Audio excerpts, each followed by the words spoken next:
Hello students, welcome to my channel education helpline. আজকে আমরা class 10-এর যে লেসন নাম্বার 3 রয়েছে, অর্থাৎ পাসিং অ্যাওয়ে অফ বাপু, আমরা এই গদ্যাংশটি পড়ব। এটি লিখেছেন নয়নতারা সেগাল। আমরা এই গদ্যাংশটির প্রত্যেকটি লাইনের বাংলা মানে দেখব এবং প্রত্যেকটি ওয়ার্ড নোটস দেখব। এছাড়াও গদ্যাংশটি পড়া হয়ে যাওয়ার পর আমাদের বুঝে নেওয়ার পরে আমরা এর যে এক্সারসাইজগুলো রয়েছে, তার অ্যাক্টিভিটির যে কোশ্চেনগুলো রয়েছে, সেগুলো নিয়েও আমরা আলোচনা করব। তো চলো শুরু করা যাক। আমরা প্রথমে এখানে লেখিকা সম্পর্কে দেখব। লেখিকা হচ্ছেন নয়নতারা সেগাল। নয়নতারা সেগাল 1927 সালে জন্মগ্রহণ করেছিলেন। Nayantara Sahgal is one of the first female Indian writers in English. Nayantara Sahgal ছিলেন ইংরেজি ভাষায় ভারতীয় প্রথম মহিলা লেখিকা টু রিসিভ ওয়াইড রিকগনিশন, যিনি পেয়েছিলেন সর্বব্যাপী এক পরিচিতি। হার ফিকশন ডিলস উইথ, তার এই লেখাগুলো মধ্যে আলোচনা করা হয়ে থাকে সাধারণত উইথ ইন্ডিয়াস রেসপন্স, ভারতের যে উত্তর টু দ্য ক্রাইসিস, এই সংকটময় পরিস্থিতির ব্রট অ্যাবাউট, যেটা ঘটেছিল বাই পলিটিক্যাল চেঞ্জেস, রাজনৈতিক পরিবর্তনের দ্বারা। She won the Sahitya Akademi award in 1986। 1986 সালে তিনি সাহিত্য একাডেমি পুরস্কার পান for her novel rich like us, এই রিচ লাইক আস এই উপন্যাসের জন্য। এবারে আমরা দেখব যে এই টেক্সটিতে কি বলা রয়েছে বা এই টেক্সটটি কি সম্পর্কে বলা হয়েছে। The text an extract from Nayantara Sahgal's memoir prison and chocolate cake. Nayantara সেগালের এক স্মৃতিকথামূলক রচনা রয়েছে যার নাম হচ্ছে প্রিজন অ্যান্ড চকলেট কেক। সেই প্রিজন অ্যান্ড চকলেট কেক নামক নয়নতারা সেগালের লেখা স্মৃতিকথামূলক রচনাংশ থেকে এই নিম্নোক্ত টেক্সট বা প্যাসেজটি গ্রহণ করা হয়েছে, যেখানে রিকাউন্টস বিবরণ করা হয়েছে the incidents following the death of Gandhiji, অর্থাৎ গান্ধীজির মৃত্যুর সঙ্গে সম্পর্কিত যে ঘটনাগুলি এই পাঠ্যাংশটিতে বর্ণনা করা হয়েছে। ইট ভিভিডলি ডেসক্রাইবস, এটা পরিষ্কারভাবে বর্ণনা করে, অর্থাৎ এই গদ্যাংশটি, এই সংগৃহীত টেক্সটটি পরিষ্কারভাবে বর্ণনা করে not only the author's personal sense of loss, শুধুমাত্র লেখিকার ব্যক্তিগত যে ক্ষতি সেটাই নয়, but also the collective grip, তার সঙ্গেও বর্ণনা করে সম্মিলিত শোকের কথা অব দ্য এন্টায়ার নেশান, সম্পূর্ণ জাতির অর্থাৎ পুরো দেশের, at the passing away of Mahatma Gandhi, অর্থাৎ মহাত্মা গান্ধীর মারা যাওয়ার সঙ্গে সঙ্গে শুধুমাত্র লেখিকার ব্যক্তিগত শোক প্রকাশের কথা বর্ণনা করে তাই নয়, এই পাঠ্যাংশটিতে সমগ্র জাতির প্রত্যেকটি লোকের শোক প্রকাশের যে ঘটনা সেটিও এই পাঠ্যাংশটিতে বর্ণনা করে। আমরা এরপরে ইউনিট 1-এ চলে যাব, যে টেক্সটটি পড়ে দেখব যে এখানে কি বলা রয়েছে। I was having tea at home on the evening of 30th January 1948 when I was called to Birla House by an urgent telephone. অর্থাৎ I was having tea, আমি চা খাচ্ছিলাম, at home বাড়িতে, on the evening of 30th January 1948 1948 সালের 30শে জানুয়ারির সন্ধ্যাবেলায়। When I was called, যখন আমাকে ডাকা হলো, টু বিড়লা হাউস, বিড়লা হাউসে, বাই অ্যান আর্জেন্ট টেলিফোন, একটি জরুরি টেলিফোন কর্তৃক। Gandhiji had been shot on his way to a prayer meeting, অর্থাৎ গান্ধীজি হ্যাড বিন শট, গান্ধীজিকে গুলি করা হয়েছে, অন হিজ ওয়ে, যাওয়ার পথে, টু আ প্রেয়ার মিটিং, একটি প্রার্থনা সভায়। I was numb with shock as I got into the car, অর্থাৎ আমি যখন যাওয়ার জন্য গাড়িতে উঠছি ওই বিড়লা হাউসে, তখন আমি প্রচণ্ড শোকে এবং দুঃখে অসাড় হয়ে গিয়েছি। তাহলে নাম্ব, NUMB, নাম্ব, নাম্ব কথার মানে হচ্ছে অসাড় হয়ে যাওয়া, অর্থাৎ unable to feel. At the Birla house, অর্থাৎ সেই বিড়লা হাউসে গান্ধীজির রিলেটিভস, গান্ধীজির আত্মীয় পরিজনেরা, অ্যান্ড ফলোয়ার্স, অর্থাৎ তার অনুগামীরা, ফলোয়ার্স মানে হচ্ছে অনুগামীরা, অর্থাৎ ডেভোটিস, হ্যাড গ্যাদার্ড, অর্থাৎ জড়ো হয়েছিল, জমায়েত হয়েছিল, অ্যারাউন্ড হিজ বডি, তার শরীরকে ঘিরে। এখানে গ্যাদার্ড মানে হচ্ছে জড়ো হয়েছিল, অর্থাৎ came together. There was silence in the room as Gandhiji breathed his last. Gandhiji যখন শেষ নিঃশ্বাস ত্যাগ করলেন, ব্রেথ হিজ লাস্ট মানে হচ্ছে শেষ নিঃশ্বাস ত্যাগ করলেন। দেয়ার was silence in the room, ওই ঘরের মধ্যে একটা নিস্তব্ধতা রইল। তাহলে সাইলেন্স মানে হচ্ছে নিস্তব্ধতা। Words of Bapuji's death had spread through Delhi like a flame fanned by wind. Words of Bapuji's death, অর্থাৎ বাপুজির মৃত্যুর এই খবরটা হ্যাড স্প্রেড ছড়িয়ে পড়ল, থ্রু দিল্লি, দিল্লি পর্যন্ত, লাইক এ ফ্লেম একটা অগ্নিশিখার মতো, ফ্যান্ড বাই উইন্ড অর্থাৎ বাতাসের দ্বারা উজ্জীবিত। তাহলে পুরো মানেটা করলে কি হচ্ছে না, বাতাসের দ্বারা উজ্জীবিত বা উদ্দীপ্ত অগ্নিশিখার মতো বাপুজির এই মৃত্যুর খবরটা দিল্লি পর্যন্ত ছড়িয়ে পড়ল। এখানে স্প্রেড কথার মানে হচ্ছে ছড়িয়ে গেল, সার্কুলেটেড, এবং ফ্লেম কথার মানে হচ্ছে শিখা অর্থাৎ ব্লেজ, আর ফ্যান্ড, FANNED, ফ্যান্ড কথার মানে হচ্ছে উদ্দীপিত বা উজ্জীবিত, stimulated. Sad groups of men and women, দুঃখ ভরাক্রান্ত বা শোকতপ্ত নারী এবং পুরুষের দল, হ্যাড কালেক্টেড, জড়ো হলেন, অ্যারাউন্ড বিড়লা হাউস, বিড়লা হাউসের চারিদিকে। তাহলে কালেক্টেড মানে হচ্ছে জড়ো হওয়া, অর্থাৎ assembled. Out of every window, প্রত্যেকটি জানলার মধ্য দিয়ে, ওয়ান কুড সি, যে কোনো একজন দেখতে পেতে পারত, এ ব্রাউন ব্লার, একটি বাদামি রঙের অস্পষ্ট রেখাকে, অফ ফেসেস, মুখগুলির মধ্যে। অর্থাৎ এখানে বলতে চাইছে যে দুঃখ ভরাক্রান্ত যে জনগণ ছিল তাদের মধ্যে সকলের মুখে যে একটা দুঃখের প্রকাশ ফুটে উঠেছিল, এই সেন্টেন্সের মাধ্যমে সেটাই বলতে চাইছে। তাহলে ব্রাউন ব্লার মানে, ব্লার মানে হচ্ছে অস্পষ্ট, ব্রাউন মানে বাদামি রঙের, আর ব্লার মানে হচ্ছে অস্পষ্ট, অর্থাৎ আবছা, indistinct. They did not make a sound, তারা কোনো আওয়াজ করল না। There was an unnatural silence, ওইখানে একটা অস্বাভাবিক নীরবতা ছিল। আনন্যাচারাল মানে অস্বাভাবিক, অর্থাৎ আনক্যানি বা নট ন্যাচারাল, আর সাইলেন্স মানে হচ্ছে নিস্তব্ধতা বা নীরবতা। It was as if time stood still for those few minutes, যেন মনে হলো সময়টা স্থির হয়ে দাঁড়িয়ে গিয়েছে ওই কতগুলো মুহূর্তের জন্য। ফর দোজ ফিউ মিনিটস মানে ওই মুহূর্তগুলোর জন্য, যে মুহূর্তটায় গান্ধীজিকে, তার মরদেহকে শায়িত রাখা হয়েছিল এবং বিড়লা হাউসের চারিদিকে শোকতপ্ত নারী পুরুষের দল তাকে ঘিরে জমায়েত করেছিল। The people were two stand to speak in the beginning, অর্থাৎ ওই লোকজনরা এত বেশি পরিমাণে স্তম্ভিত হয়ে গিয়েছিল, বিহল হয়ে গিয়েছিল, যে তারা প্রথমের দিকে কথাই বলতে পারছিল না। স্টান্ড কথার মানে হচ্ছে স্তম্ভিত হয়ে যাওয়া বা বিহল হয়ে যাওয়া, শকড, অ্যাস্টাউন্ড বা সারপ্রাইজড।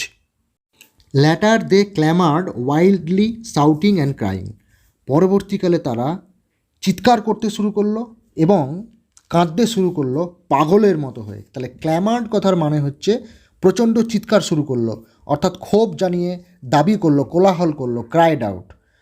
আর শাউটিং মানে চিৎকার করা, ওয়াইল্ডলি মানে প্রচণ্ড উন্মত্ততার সঙ্গে, ক্রাইং মানে কাঁদতে আরম্ভ করলো সেই শোকে। They jostled one another in a stampede to break into the house, তারা দিশেহারা হয়ে দৌড়ে ঠেলাঠেলি করে ওই বিড়লা হাউসের ভিতরে ঢোকবার চেষ্টা করলো। জসল্ড, জসল্ড মানে হচ্ছে ঠেলাঠেলি করা, অর্থাৎ সোভড।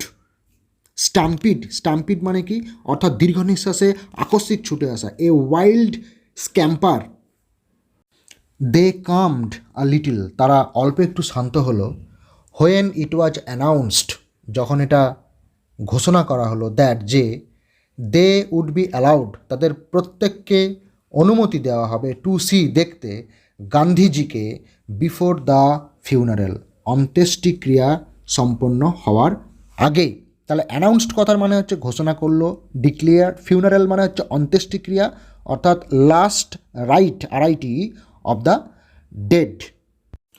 When one is faced with the shock of a loved one's death, যখন কোনো ব্যক্তি তার প্রিয়জনের মৃত্যুর শোক এর সম্মুখীন হয়, ওয়ান হুইম্পার্স, তখন সে বিলাপ করে বলে ওঠে, what will become of me, এখন আমার কি হবে, now that he has left me, এখন যে সে আমাকে ফেলে রেখে চলে গেছে। This was surely the question uppermost in the mind of the mourning people, এই শোকাহত মানুষের মনেও নিশ্চিতভাবে এই প্রশ্নটাই সবার প্রথমে জেগে উঠেছিল। অর্থাৎ এখানে হুইম্পার্স, আগের লাইনে হুইম্পার্স কথার মানে ছিল ঘ্যান ঘ্যান করে কাঁদা বা বিলাপ করা, আর আপার মোস্ট কথার মানে হচ্ছে সব কিছুর ওপরে। They looked like lost children, তাদেরকে দেখে যেন মনে হচ্ছিল তারা হারিয়ে যাওয়া শিশুর মতো। It was a question in many of our hearts, এই প্রশ্নটা আমাদের প্রত্যেকের মনের মধ্যেই ছিল। অ্যাজ উই স্যাট, যখন আমরা বসেছিলাম, স্টিল, স্তব্ধ হয়ে, শকড, দুঃখ ভরাক্রান্ত মন নিয়ে, অ্যান আনবিলিভিং, এবং বিশ্বাস করতে না পারার মন নিয়ে। অর্থাৎ গান্ধীজি এইরকমভাবে যে হঠাৎ গুলিবিদ্ধ হতে পারেন, এই ধারণাটাই কারোর মনের মধ্যে ছিল না, যার জন্য সবাই কিন্তু অবাক হয়ে গিয়েছিল, মনে দুঃখ পেয়েছিল এবং নিস্তব্ধ হয়ে গেছিল আচমকা ঘটনাটা ঘটে যাওয়ার জন্য। এবং প্রত্যেকের মনের মধ্যেই একই প্রশ্ন ছিল যে এখন তিনি ছেড়ে চলে গেছেন, তাহলে সবার এখন কী হবে। এবং তাদেরকে দেখে যেন মনে হচ্ছিল তারা সবাই সেই হারিয়ে যাওয়া ছেলে মেয়েদের মতো। We listen to the broadcast telling the people of India that their Bapu was no more, আমরা শুনতে পেলাম টু দ্য ব্রডকাস্ট, অর্থাৎ সেই বেতারবাণীর, টেলিং, যে বেতারবাণীতে বলা হয়েছিল, দ্য পিপল অফ ইন্ডিয়া, ভারতীয় জনগণের উদ্দেশ্য, that their Bapu was no more, যে তাদের গান্ধীজি, প্রিয় বাপু আর বেঁচে নেই। এখানেই তোমাদের ইউনিট 1 শেষ হলো। এরপরে আমরা ইউনিট 2 দেখব। Gandhiji's funeral was to take place the day after his death, অর্থাৎ গান্ধীজির শেষকৃত্য, ফিউনারেল মানে শেষকৃত্য, নির্ধারিত হলো যে তার মৃত্যুর পরের দিনই হবে। টেক প্লেস মানে অনুষ্ঠিত হলো বা নির্ধারিত হলো। Hours in advance people lined the route the funeral procession was to follow, যে রাস্তা দিয়ে গান্ধীজির মরদেহ নিয়ে যাত্রা করা হবে তার পাশে কয়েক ঘন্টা আগে থেকেই মানুষের ভিড় জমতে শুরু করলো। Padmashri Mrs Naidu's daughter spoke for us all when she said simply, "We will walk." Padmashri Mrs নাইডুর কন্যা, তিনি আমাদের সকলের হয়ে বলেছিলেন যে আমরা হেঁটে যাব। It is the last time we shall be walking with বাপু, এই শেষবার আমরা বাপুর সাথে হাঁটবার সুযোগ পাব। ইট ওয়াজ অ্যান অ্যাগোনাইজিং ওয়াক, এটা ছিল একটা মর্মান্তিক শোকযাত্রা। অ্যাগোনাইজিং কথাটার মানে হচ্ছে মর্মান্তিক, অর্থাৎ বেদনাদায়ক বা painful. Thousands silently watched the procession, অর্থাৎ হাজার হাজার মানুষ নীরবে এই শোকযাত্রায় বা মিছিলে হাঁটছিলেন। তাহলে প্রসেশন এখানে কথার মানে হচ্ছে মিছিল বা এখানে শোকযাত্রা। বাপু lay on an open truck covered with flowers, অর্থাৎ বাপুর দেহ কিন্তু শুয়ে রাখা হয়েছিল একটা খোলা ট্রাকে এবং এই ট্রাকটিকে ফুল দিয়ে সাজানো হয়েছিল। Thousands of people wept trying to touch Bapu's feet, হাজার হাজার লোক কেঁদেছিল এবং তারা সবাই চেষ্টা করেছিল বাপুর পাকে স্পর্শ করবার জন্য। It was impossible to move in the thick crowd, অর্থাৎ এই মানুষের প্রবল ভিড়ে প্রায় হাঁটা অসম্ভব মনে হচ্ছিল। As I moved forward slowly, যখন আমি সামনের দিকে আস্তে আস্তে এগোতে শুরু করলাম, আই আন্ডারস্টুড, আমি বুঝতে পারলাম, I was not merely in the midst of grieving people, যে আমার চারিদিকে যারা রয়েছেন তারা কেবলমাত্র শুধু শোকতপ্ত মানুষই নন। This was even more than the funeral procession of India's beloved leader. এই যাত্রাকে কেবল ভারতের প্রিয় নেতার শবযাত্রা ভাবলে ভুল ভাবা হবে। I was among people for whom walking with Bapu had a special meaning. আমাকে ঘিরে যারা রয়েছেন তাদের কাছে বাপুর সাথে হাঁটার একটি বিশেষ তাৎপর্য আছে। We had walked Bapu over the rough and smooth of India's recent history. ভারতবর্ষের সাম্প্রতিক ইতিহাসে বহু চড়াই উতরাই পথে বাপু আমাদের পথ দেখিয়েছেন। We could not now accept the fact, আমরা এই ঘটনাটিকে গ্রহণ করতে পারলাম না, স্বীকার করতে পারলাম না, মেনে নিতে পারলাম না, দ্যাট দ্য ম্যান, যে ওই মানুষটি, হু লেড আস, যিনি আমাদেরকে পরিচালিত করেছিলেন, ওভার মেনি ডিফিকাল্ট পাথস, অনেক কঠিন রাস্তার উপর দিয়ে চলার জন্য, was never going to walk with us again, যে তিনি আর কখনোই আমাদের সঙ্গে আর হাঁটবেন না। Bapu's slight figure had walked, বাপু সেই ছিপছিপে রোগা শরীর নিয়ে হেঁটেছিলেন, স্টাফড ইন হ্যান্ড, হাতে সেই লাঠিটি নিয়ে, over a large part of India, ভারতবর্ষের বিস্তীর্ণ অঞ্চলে। To walk is to make slow progress, অর্থাৎ হাঁটা হলো ধীর প্রগতি। ইট is to think with clarity, অর্থাৎ এই হাঁটা বা ধীর প্রগতির যে অর্থ, এটা হলো কি না, it is to think with clarity, এটাকে পরিষ্কার পরিচ্ছন্নতার সঙ্গে চিন্তা করতে পারা, ভাবতে পারা, and closely look at all that is around you, এবং ঘন সন্নিবিষ্টভাবে দেখতে পারা যেগুলো আমাদের চারিদিকে রয়েছে। ফ্রম স্মল ইনসেক্টস, সেই ছোট্ট কীট পতঙ্গ থেকে আরম্ভ করে, to the Horizon in the distance, ওই দূরের সেই বিরাট দিগন্ত রেখা পর্যন্ত।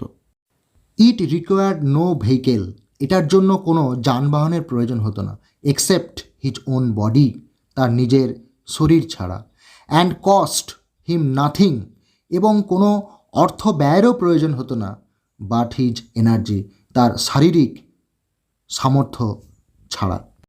গান্ধীজি টুক দিস নেসেসিটি, গান্ধীজির এর প্রয়োজনীয়তার গ্রহণ করেছিলেন, অর্থাৎ গান্ধীজি এটাকে আবশ্যিক মনে করতেন। As he took much that was common place, যেমন তিনি সাধারণ জিনিস, কমন প্লেস মানে সাধারণ জিনিসকে তিনি গ্রহণ করেছিলেন, অ্যান্ড ট্রান্সফর্মড, এবং সেই জিনিসগুলোকে তিনি পরিবর্তিত করেছিলেন, it into a joyful effort, একটা আনন্দময় প্রয়াসে। এরপরে তোমরা ইউনিট 3 দেখো। Some days after the funeral a special train to Gandhiji's ashes to Allahabad, অর্থাৎ অন্ত্যেষ্টিক্রিয়ার কয়েকদিন পর গান্ধীজির চিতাভস্ম নিয়ে একটি বিশেষ ট্রেন এলাহাবাদের উদ্দেশ্যে যাত্রা করল। The compartment was ডেকড with flowers, পুরো ট্রেনের কামরাটাতে ফুল দিয়ে সাজানো হয়েছিল। তাহলে ডেকড মানে হচ্ছে সাজানো হওয়া, অর্থাৎ decorated. People on the train sang bhajans, ওই ট্রেনে যারা লোকজন ছিল তারা সবাই ভজন গাইছিলেন।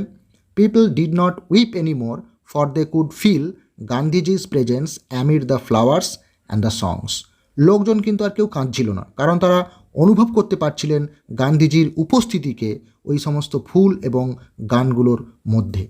অ্যাট এভরি স্টেশন, প্রত্যেকটি স্টেশনে সরফুল ক্রাউডস, দুঃখ বেদনা ভরাক্রান্ত জনগণ, ফিল্ড দ্য প্ল্যাটফর্ম, তারা সবাই প্ল্যাটফর্মের মধ্যে ভিড় করে দাঁড়িয়েছিল। অ্যামিড সং অ্যান্ড প্রেয়ার, এই প্রার্থনা এবং গানের মধ্যে দ্য ট্রেন রিচড এলাহাবাদ, ট্রেনটি এলাহাবাদে পৌঁছলো। দ্য অ্যাসেস ওয়ার ইমার্জড, সেই গান্ধীজির চিতাভস্মকে বিসর্জিত করা হলো। ইমার্জড মানে হচ্ছে জলে ডুবিয়ে দেওয়া, dipped into water in the Ganges, অর্থাৎ গঙ্গা নদীতে, where a huge crowd had gathered at the bank, যেখানে অনেক বিশাল জনতা জমা হয়েছিল সেই নদীর তীরে। Afterwards we all went back to Delhi. তারপরে আমরা সবাই দিল্লি ফিরে এলাম। Back in Delhi I felt at sea. দিল্লিতে ফিরে আমার খুব হতবুদ্ধি লাগলো। অ্যাট সি মানে হতবুদ্ধি বা at a loss. I had not directly worked with Gandhiji. আমি কখনোই সরাসরি গান্ধীজির সঙ্গে হাঁটিনি। Gone to prison at his call, অথবা তার ডাকে কখনো জেলেও যায়নি। Or made any sacrifice for my country, অথবা আমার দেশের জন্য কোনো আত্মত্যাগও করিনি কিন্তু। তাহলে স্যাক্রিফাইস মানে হচ্ছে আত্মত্যাগ করা, যাকে বলা হচ্ছে অবলেশন। আর ডিরেক্টলি মানে সরাসরি প্রত্যক্ষভাবে, বাট প্র্যাকটিক্যালি। আর প্রিজন মানে তো জেল। My sister and I and other young people like me. আমার বোনেরা, আমি এবং আমার মতো আরও অন্যান্য যুবক মানুষেরা হ্যাড বিন মিয়ারলি অনলুকার্স, কেবলমাত্র নিছক দর্শকই ছিল। অনলুকার্স কথার মানে হচ্ছে দর্শক, অর্থাৎ অবজারভার্স। আর মিয়ারলি মানে নিছক, কেবলমাত্র, only. But still I felt at sea. কিন্তু তবুও আমার নিজেকে যেন হতবুদ্ধি বা দিগ্ভ্রান্ত মনে হলো। I felt I had grown up within a magic circle.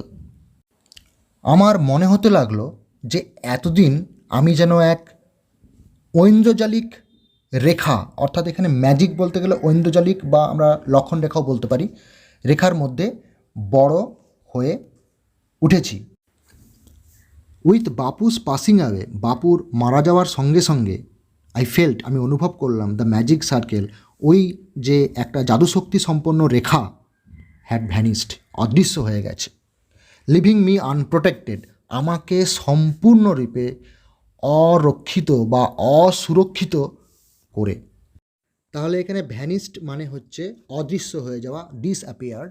Unprotected মানে অসুরক্ষিত, মানে unsafe. With an effort I রাউজড my self, আমি অনেক চেষ্টা করে নিজেকে উজ্জীবিত করার চেষ্টা করলাম। রাউজড মিন্স এখানে উজ্জীবিত করা, অর্থাৎ ইন্সপায়ার, নিজেকে নিজে অনুপ্রাণিত করা। আই আস্কড মাই সেলফ, আমি নিজেকে নিজে জিজ্ঞাসা করলাম, had Bapu lived and died for nothing, বাপুর এই জীবন মৃত্যুর কি নিতান্তই অর্থহীন? How could I so easily lose courage when he was no longer there, তিনি আজ আমাদের মধ্যে নেই বলে আমি কি এত সহজে সাহস হারিয়ে ফেলতে পারি? My values were not so weak, আমার এই মূল্যবোধগুলো এত দুর্বল নয়। Millions of people would have been ordinary folk but for Bapu, আজকে যদি বাপু না থাকতেন তাহলে এই লক্ষ লক্ষ মানুষ নিতান্তই সাধারণ মানুষ হয়ে রয়ে যেত। He brought them out of indifference and awakened them to one another's suffering, তিনি তাদের উদাসীনতা থেকে বার করে এনেছেন এবং একে অন্যের যন্ত্রণাকে উপলব্ধি করতে শিখিয়েছিলেন। What if now Bapu is গন, বাপু চলে গেছেন তো কি হয়েছে? উই ওয়্যার স্টিল দেয়ার, আমরা তো এখনও রয়েছি। ইয়ং, সেই যুবক, স্ট্রং, শক্তিশালী অ্যান্ড প্রাউড, এবং সেই গর্বিত, টু বিয়ার হিজ ব্যানার, তার সেই ব্যানার অর্থাৎ ধ্বজা বহনকারী, তারা রয়েছেন সবাই বিফোর আস, আমাদের সামনে। বাপু হ্যাড পাস্ট অ্যাওয়ে, বাপু মারা গিয়েছেন, বাপু চলে গিয়েছেন। But his India would continue to live in his children, কিন্তু তার ভারতবর্ষ নিশ্চয়ই বেঁচে থাকবে তার সন্তান, তার উত্তরসূরিদের মধ্যে। তোমাদের আমি এইখানে ইউনিট 3 শেষ করলাম। এরপরে আমরা যে এক্সারসাইজের কোশ্চেনগুলো রয়েছে সেই কোশ্চেনগুলোকে নিয়ে আমরা এখানে একটু আলোচনা করব। ইউনিট 1-এর প্রথম যে এক্সারসাইজটি রয়েছে সেখানে বলা রয়েছে choose the correct alternative to complete the following sentences, অর্থাৎ নিচের বাক্যগুলি পূর্ণ করবার জন্য উপযুক্ত বিকল্পটি বেছে নাও। তাহলে এখানে বলছে Gandhiji had been shot on his way, গান্ধীজিকে গুলি করা হয়েছিল কোন পথের মধ্যে? না, the Birla house, the author house, the prayer meeting and a family gathering. তাহলে এটা হবে a prayer meeting. The author came to know of Gandhiji's death, লেখিকা গান্ধীজির মৃত্যু সম্পর্কে জানতে পেরেছিলেন এ লেটার, একটি চিঠির মাধ্যমে, ফোন কল, একটি টেলিফোন কলের মাধ্যমে, টেলিগ্রাম, টেলিগ্রামের মাধ্যমে, পাবলিক ব্রডকাস্ট, অর্থাৎ যে লোকজনের মধ্যে যে বেতারবাণী তার মাধ্যমে। তাহলে এখানে হবে এ টেলিফোন। এরপরে বলছে when one is faced with the shock of a loved one's death, যখন কোনো প্রিয়জন দুঃখ পায় তার নিজের কোনো প্রিয়জনের মৃত্যুর সংবাদে, ওয়ান হুইম্পার্স, এ ঘ্যান ঘ্যান করে কেঁদে ওঠে, লাভস হেসে ওঠে, ক্ল্যাপস হাত তুলে দেয়, সাউট চিৎকার করে। তাহলে এটা হবে হুইম্পার্স। এরপরে বলছে fill in the chart with information from the text, অর্থাৎ এই টেক্সট থেকে তথ্য নিয়ে এই তালিকাটি পূর্ণ করতে। Date on which Gandhiji was shot dead, যে তারিখে গান্ধীজিকে হত্যা করা হয়েছিল সেটি হচ্ছে 30 জানুয়ারি 1948। Place where Gandhiji breathed his last, যে জায়গায় গান্ধীজি শেষ নিঃশ্বাস ত্যাগ করেছিলেন সেটা হচ্ছে Birla house. Information given by the broadcast, অর্থাৎ বেতারবাণীতে যে তথ্য দেওয়া হয়েছিল সেটা কি না গান্ধীজিস এক্সপায়ার্ড, অর্থাৎ গান্ধীজিস পাসিং অ্যাওয়ে। এবারে এখানে যেটা বলছে state whether the following statements are true or false, অর্থাৎ সত্যি হলে ট্রু লিখতে হবে, মিথ্যা হলে ফলস লিখতে হবে এবং তার সঙ্গে সঙ্গে একটি সমর্থনযোগ্য বাক্য বা সাপোর্টিং অ্যান্সারও দিতে হবে। The author received an urgent telephone call in the morning, লেখিকা যে জরুরি টেলিফোনটি সকালবেলা পেয়েছিলেন এটি তাহলে মিথ্যা, কারণ উনি এটা পেয়েছিলেন সন্ধ্যাবেলায়। তাহলে সাপোর্টিং স্টেটমেন্ট হবে she receive the telephone call on the evening of 30 January 1948। People attempted to break in two the Birla house, লোকজন সবাই বিড়লা হাউস ভেঙে ঢুকবার চেষ্টা করছিল, অর্থাৎ সেখানে সবাই ঠেলাধাক্কা করছিল, তাহলে এটা হবে সত্যি। তাহলে they jostled one another in a stampede to break in two the house. The news of Gandhiji's death did not shock the people, গান্ধীজির মৃত্যুর খবর লোকজনদের কখনোই কোনো আঘাত দেয়নি বা বিভ্রান্ত তৈরি করেনি, এটা সম্পূর্ণ মিথ্যে ছিল। কারণ এখানে বলা হয়েছে যে দে স্টিল শকড অ্যান্ড আনবিলিভিং। এবারে আমরা ইউনিট 2 দেখব। ইউনিট 2তে বলেছে প্রথমে choose the correct alternative to complete the following sentences, নিচের বাক্যগুলি পূর্ণ করবার জন্য উপযুক্ত বিকল্পটি নির্বাচন করো। গান্ধীজির funeral was to take place, গান্ধীজির অন্ত্যেষ্টিক্রিয়া ঘটেছিল on the day of his day, তার মৃত্যুর দিনে। 2 days আফটার হিজ ডেথ, তার মৃত্যু 2 দিন পরে। 1 day আফটার হিজ ডেথ, তার মৃত্যুর 1 দিন পরে। A week after his death, তার মৃত্যুর 1 সপ্তাহ পরে। তাহলে উত্তর হবে 1 day আফটার হিজ ডেথ, তার মৃত্যুর 1 দিন পরে।